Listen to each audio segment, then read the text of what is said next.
Hello बच्चों, let's read the question. The question says match the rule given in column first with the statement given in column second. और column 1 में हमारे rule given है Schrödinger equation, photoelectric effect, Hund's rule, ionization potential.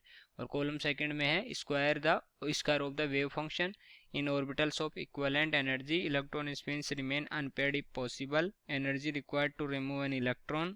Emission of electron caused by incident light of sufficient energy. तो हमको column 1 को column second के जो statement है उससे मैच कराना है।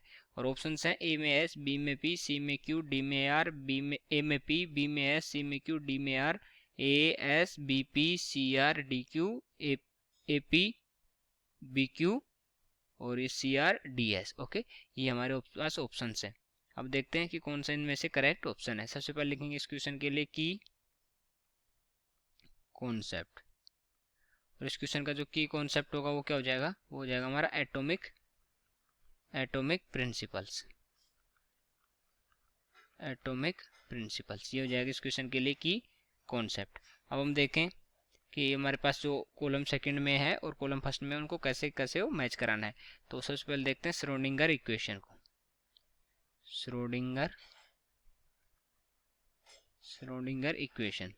श्रोडिंगर इक्वेशन में जो हमारा साई स्क्वायर होता है, मतलब साई स्क्वायर मतलब जो हमारा square of the wave function, ये साई क्या होता है, हमारा वेव फंक्शन होता है, तो इसका स्क्वायर होता है। ये किसको रिप्रेजेंट करता है, रिप्रेजेंट्स साई स्क्वायर या square of the wave function represents the probability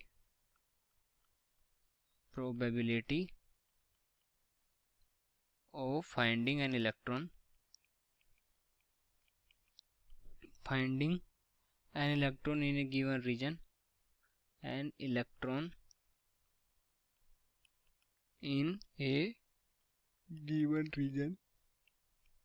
given region within the atom।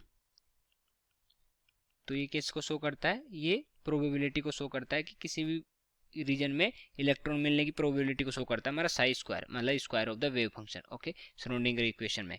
तो यहाँ अगर दूसरा स्टेटमेंट अगर हम देखें तो दूसरा क्या है हमारा फोटो इलेक्ट्रिक इफेक्ट।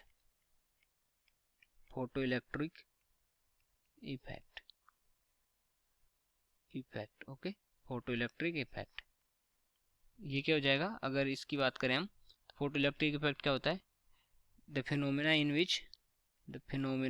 विच इलेक्ट्रिकल चार्ज पार्टिकल कौन से इलेक्ट्रिक चार्ज पार्टिकल कौन कौन से होते हैं, इलेक्ट्रॉन होते हैं और प्रोटॉन होते हैं। तो निकलते कौन से रिलीज कौन से होते हैं, यहाँ पर इलेक्ट्रॉन रिलीज होते हैं। Electrons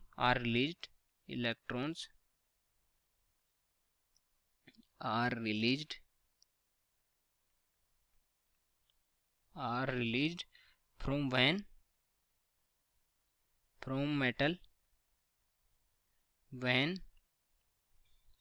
from metal when it absorbs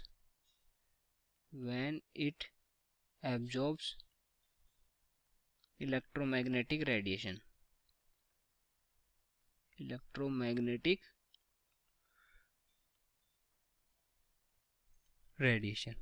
okay, तो ये जब इलेक्ट्रोमैग्नेटिक रेडिएशन एब्जॉर्ब करता है तो यहाँ से हमारे जो इलेक्ट्रॉन्स हैं वो रिलीज होते हैं। ठीक है, और ये इलेक्ट्रोमैग्नेटिक रेडिएशन में क्या होते हैं, हमारे फोटॉन्स होते हैं। तो उस जो फिनोमिना होता है उसको बोलते हैं फोटो इलेक्ट्रिक इफेक्ट। तीसरा हम देखते हैं हुंड्स रूल को देखते हैं। अब हुंड्स रूल में क्या होता है, सी है हमारा Hund's rule.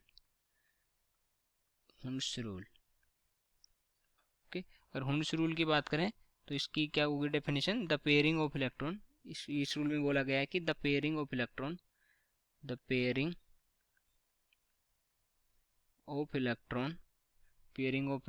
in the orbits take place only when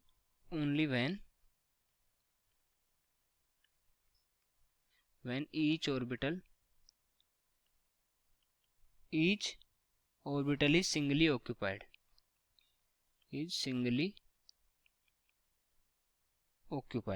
okay, तो जो हमारी पेयरिंग है तभी स्टार्ट होगी जब सारे के सारे जो ऑर्बिटल हैं वो उनमें एक एक सिंगल जो हमारा इलेक्ट्रॉन है वो आ जाएगा, उसके बाद पेयरिंग स्टार्ट होगी। तो ये होता है हमारा हिंड्स रूल। और लास्ट देखते हैं हमारा जो आयोनाइजेशन पोटेंशियल है वो क्या होता है, जो डी में है हमारा आयोनाइजेशन पोटेंशियल वो क्या होता है, आयोनाइजेशन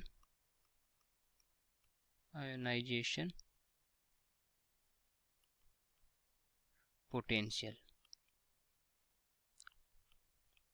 तो ये आयोनाइजेशन पोटेंशियल क्या होता है, energy required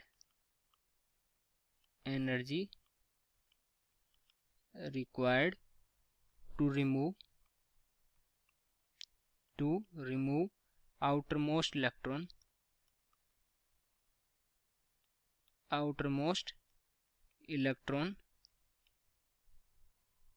from an isolated gaseous atom,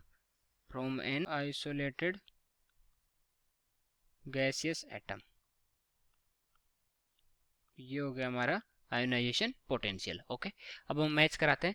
तो हमारा है Schrodinger equation, square of the wave function A में पी आ जाएगा, फोटोइलेक्ट्रिक इफेक्ट हो जाएगा, emission of electrons caused by incident light of sufficient energy. तो ये हो जाएगा हमारा बी में एस, हुंड्स रूल में एनर्जी ये हो जाएगा in orbitals of equivalent energy electron spins remain unpaired if possible, और आयोनाइजेशन पोटेंशियल हो जाएगा हमारा आर। तो कौन सा ऑप्शन करेक्ट हो जाएगा, हमारा सेकंड ऑप्शन करेक्ट हो जाएगा। So I hope you understood it well, best of luck.